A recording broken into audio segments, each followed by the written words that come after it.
been a head teacher for 8 years at my school now, and in that time I've had responsibility for looking after all the boys and girls and children and families, and I think this is just a continuation now as named person within that role. Well, really it's to look at all the wellbeing indicators and see what it is that the child or young person needs in order to be successful in school, and that could be a whole range of things from academic needs, support for learning needs, English as additional language needs, and in some cases move towards social work intervention for families that are requiring some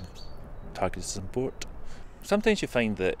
children are struggling when a family's had a bereavement or a separation, or there's relationship difficulties within the family. Sometimes that be with the parents or with the siblings, and sometimes that requires a school to be looking for external age supports. So they might be looking for art therapy or play therapy, they might be looking for mental health referrals to CAMS teams.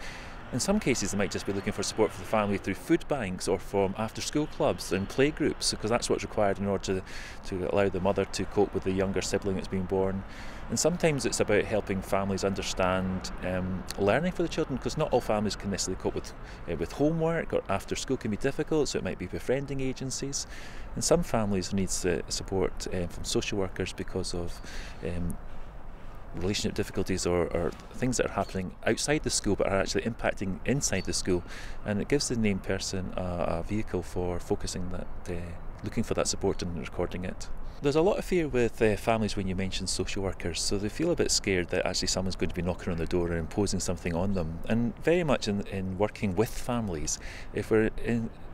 intervening in a way that's a supportive way, and it's about sitting down the table together and coming up with a solution about how we're all going to help the families and young people move forward. So because the families feel very much part of the system, they don't feel threatened by it, and I think that's when it's working with them rather than against them or for them that makes a big difference. Well, hopefully good relationships have existed because you've known the young people for a long time, or the families many generations sometimes within a school, and so it's natural for a family to go towards a school for support when things are not going so well. So I think the success is when there good relationships exist within a school, and it's building on those good relationships and sometimes in a more formal way to target supports.